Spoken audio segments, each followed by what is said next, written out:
અંતર્ગત પ્રવેશ માટે વાલીઓએ એક વધુ નવો કિમિયો અપનાવ્યો છે। ઝી 24 કલાક પર આરટીઈમાં પ્રવેશ માટે થતી ગેરરીતિનો સૌથી મોટો પર્દાફાશ।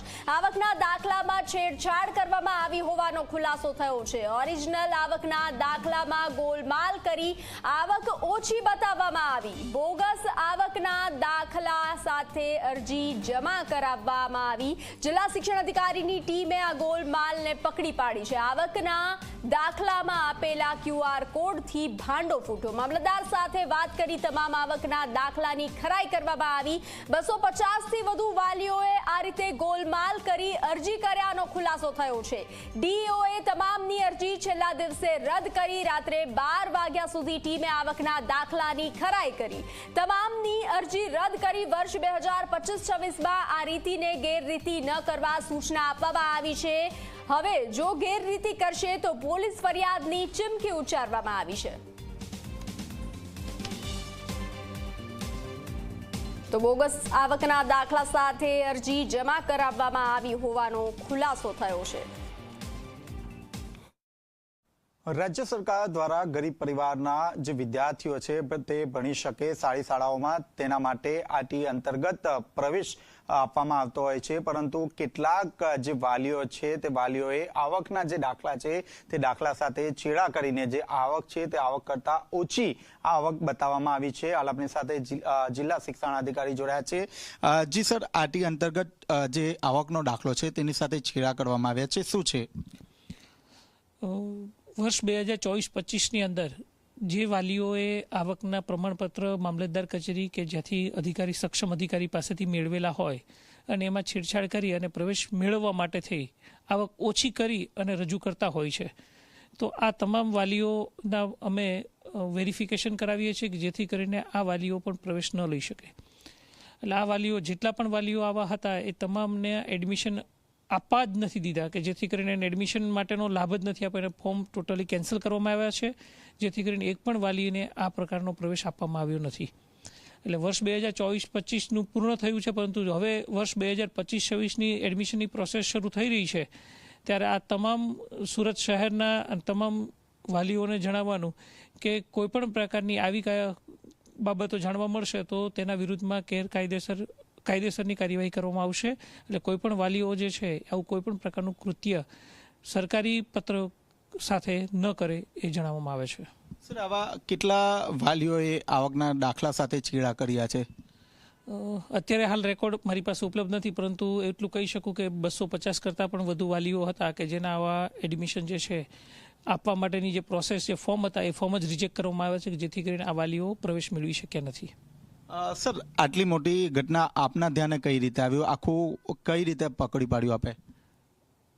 સરકારની યોજના છે, એટલે મામલતદાર કચેરીમાંથી જે આવકના દાખલાઓ આપવામાં આવે છે 1.5 લાખ કરતાં ઓછી રકમના આપવામાં આવે છે, પરંતુ જે વાલીઓની આવકના પ્રમાણપત્રો ખૂબ ઓછી રકમના હોય કે જેથી કરીને એમને પ્રવેશ સરળતાથી મળી જાય એટલા માટે વાલીઓ છેડછાડ કરતા હોય છે, તો ઓછી રકમના આવકના દાખલાઓનું અમે કચેરી દ્વારા વેરિફિકેશન જે તે કચેરીમાં કરાવેલું, જેથી કરીને આ વિદ્યાર્થીઓ સાચા હોય તેને એડમિશન મળી શકે, ખોટા હોય તેને એડમિશન ન મળે એના માટે થઈને એડમિશન ફોર્મ ભરતી વખતે જ કાર્યવાહી કરી હતી। સુરતની અંદર લગભગ 25,000થી 26,000 કરતાં પણ વધુ ફોર્મ ભરાયેલા। એ ફોર્મની અંદર જે પ્રોસેસ હોય છે મારી ટીમ સતત અને અમારા જે વહીવટી સ્ટાફ જે છે એ સતત અવિરત રીતે આ બાબતે અવિરત કાર્ય કરતા હોય છે। સવારે 7 વાગ્યાથી લઈને રાત્રે 10 વાગ્યા સુધી કામ કરે છે।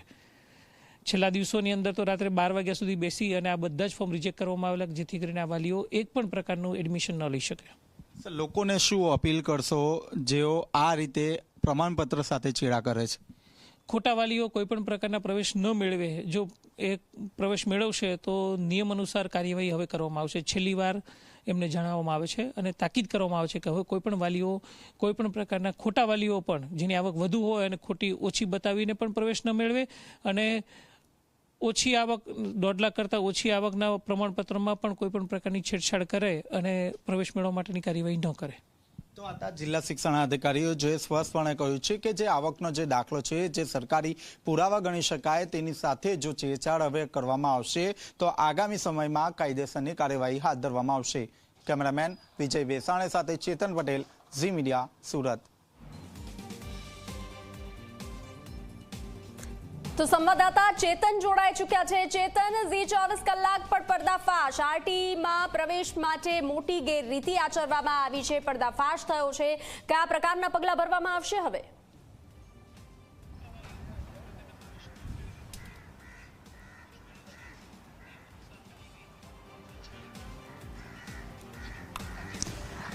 જી બિલકુલથી રાજ્ય સરકાર દ્વારા ગરીબ જે બાળકો છે તે સારું શિક્ષણ લઈ શકે તે માટે આરટીઈ અંતર્ગત જે ખાનગી શાળા છે તેમાં પ્રવેશ આપતા હોય છે, જેના માટે આવકનો જે દાખલો છે તે જરૂરિયાત હોય છે. પરંતુ કેટલાક જે વાલીઓ છે તે વાલીઓની ઇન્કમ સૌથી વધુ હતી, પરંતુ પોતાનો જે બાળક છે તે બાળક મફત શિક્ષણ ખાનગી શાળામાં લે તે માટે આખું જે કૌભાંડ છે તે કૌભાંડ ચલાવવામાં આવી રહ્યું હતું. ખાસ કરીને મામલતદાર પાસે આવકનો જે દાખલો છે તે દાખલો લેવામાં આવે છે અને ત્યારબાદ જે તે ફોટોશોપનું જે કામ કરતા જે વ્યક્તિ છે તે વ્યક્તિ પાસે જતા હતા અને આખો જે આવકનો જે દાખલો છે તે દાખલામાં જે રકમ હોય છે તે રકમ ઓછી બતાવવામાં આવે છે. એટલે કે જો 1.5 લાખ ઇન્કમ હોય તો તેની સીધી 70,000 જે ઇન્કમ છે તે ઇન્કમ બતાવવામાં આવતી હતી અને ક્યાંક જિલ્લા શિક્ષણ અધિકારી પાસે આ આવકનો દાખલો મોકલવામાં આવ્યો હતો. પરંતુ ક્યાંક આ સમગ્ર જે ગતિવિધિ છે તે ગતિવિધિમાં જિલ્લા શિક્ષણ અધિકારીને ક્યાંક ગેરરીતિ થઈ હોવાની ગંધ આવી હતી અને ત્યારબાદ જે બારકોડ સ્ટીકર જે હોય છે, આવકનો જે દાખલો હોય છે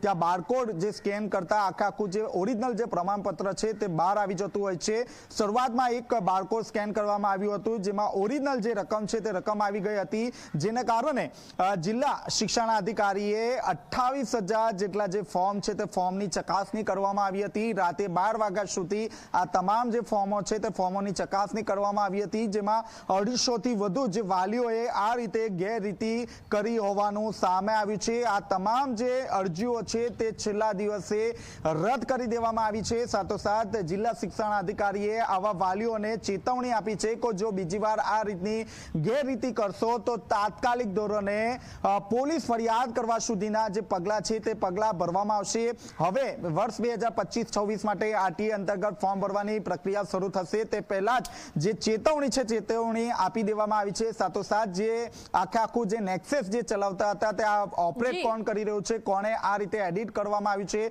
તે અંગે તમામ જે તપાસ છે તે તપાસ હવે કરવામાં આવશે. જી ચેતન, જાણકારી સાથે જોડાવા બદલ આભાર.